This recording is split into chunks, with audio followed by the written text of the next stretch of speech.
په دې خبره شرم او حیا راځي چې دښمن کې مینت او زارۍ پوسي نور مه وژنه، نور مو کورونه مه نړوه، نور مو ښارونه مه وړاروه، نور مو په لنډ مال باندې مه معذوره کوه، نور مو تش په خبرو باندې وجهلو ته مه غورځوه، نور مو په هر شهر او په ټکټوک باندې مه ځوروه. سپرین کورټ د جج نه یې راونیسي تر چیف جسټسه پورې مکمله مجرمانه خاموشي اختیار کړې ده. میډیا چوپه خوله ناسته ده، پارلمنټ ستا په حواله باندې بالکل خاموشي ده، اختیار کړې ده خاموشه ناستې. د دې ریاست واکدارانو د یو څه ډالري ګټو په خاطر نه داسې موږ له دې جنګه وژغوري، بلکې الټا یې اړول زموږ هغه مشران په لږ شکل چې چا دا اور ختمول غوښت په غیر انساني او په غیر اسلامي توګه په شهادتو رسولي دي او ډېرې لاسبندي ورک کړي دي. نن لا هم مشر نورالله ترین او نور د وطن ډېر خلک په تورو زندانو کې بندیان دي. عزیزانو، د دغه ریاست واکدارانو هغه کومه اصلاح پر پښتون افغان نه ازمایله او په لکونو افغانانو پښتانه یې د کار شیدې خوا خوا په شهادتونو ورسول. نن دا هم وایي چې تاسو د لرو بر افغان ناره ولې واسته. په بره پښتونخوا کې چې کوم اور دوی ولګوئ، د دې اور خلاف تر ګردو اول عارف وزیر فاروق شهید او د دوی درنې کورنۍ اواز پورته کړئ. و دې ریاست واکدارانو ته وویل چې مهرباني وکړئ و دې اور ته لمنې مه وایئ، بې ګناه پښتانه په دې اور ته مه کړوئ. د دې ریاست واکدارانو د یو څه ډالري ګټو په خاطر نه داسې موږ له دې جنګه وژغوري، بلکې الټا یې اړول زموږ هغه مشران په لږ شکل چې چا دا اور ختمول غوښت. ځکه خو د علي وزیر د کورنۍ ډېر ننګیالي مشران تر ټولو اول په شهادتو ورسول.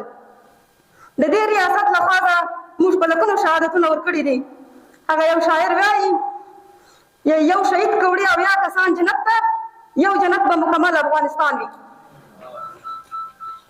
موږ څه ډېر همت وکړو نو د ځینو شهیدانو د شهادت ورځې به ولمانځو. سوال دا دی چې صرف د شهیدانو د ورځو په لمانځلو د دوی حق ادا کېږي یا د دوی هغه نیمګړي ارمانونه پوره کېږي چې کوم دوی خپل سرونه پر قربان کړي دي.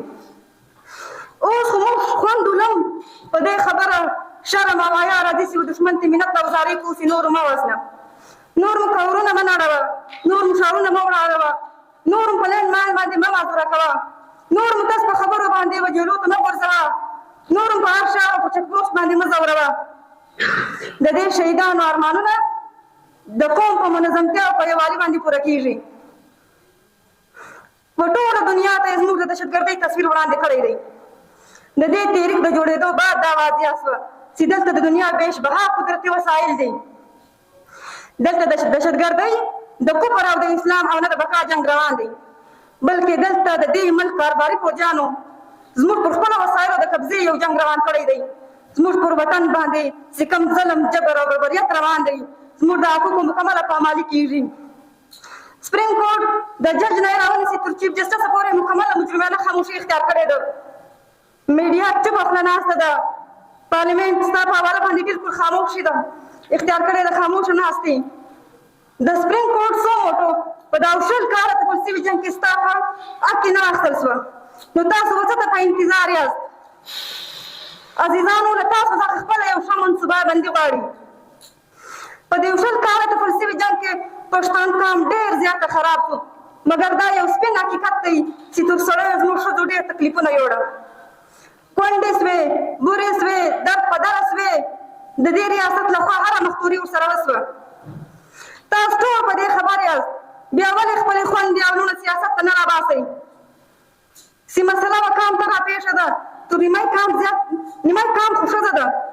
آیا ضروري دی چې ګډ عمر به پښتون قام خپله ښځه غلامه بېغلامه ساتي؟ دا اوس لنډ وخت کې تاسو نه ولدئ، نوره نړۍ خو پرېږده. د بلوچانو سره هم دا مسله وه، دې واکدارانو د دوی پر سایل او وسایلو باندې قبضې کړې وې، د دوی ژوندي انسانان یې لادرکه کړي وو. د یو نجلۍ مارنګ بلوچ په موجودګي کې او په قیادت کې په زرګونو ښځې له دوی سره راووتې او تر اسلام آباده یې مزل وکړ. او د دې جابر او ظالم ریاست جبر او ظلم یې په دنیا ته په ډېره ښایسته توګه وښکاره کړئ. عزیزانو، بلوچان هم ډېر غیرتمند خلک دي او تر موږ په داسې مسلو کې دوی تر موږ زیاته د سخت دریځه موقف خاوندان دي، مګر له دې مکار دښمن سره یو د سیاست کولو چل زده کړئ او د وخت د فرعونانو دا ټول مخان به دنیا ته په ډېره ښایسته توګه وښکاره کړه. زه به په مختصره کې دا ووایم چې د ښځو و سیاست ته نه رایستل یا نه پرېښودل د دښمن پر منصوبه بندي عمل کول دی. هغه رحمان بابا وایي دلته دم او قدم دواړه په حساب دي. عزیزانو دلته واقعي هر څه په حساب دي، له تاسو سره به حساب کېږي. خلک به کوي که نه وخت او زمان او تاریخ به کوي. باید هر سړی خپله حاضري یقیني کړئ او د خپلې حصې کار وکړئ. له ځان سره د خپلو خوندو او د لوڼو حاضري هم یقیني کړئ. د کام ناکار په کام راګرځي. د دنیا په یوه ډکشنري کې کام یوازې یو سړو ته نه ویل کېږي. ښځې او سړي په شریکه یو کام جوړوي. خبرې راځه اوږدېږي. دلته راغلي هر سړی باید دا واده وکړي چې تحریک سره به تر اخري ساعته پورې ملاتړي کوي.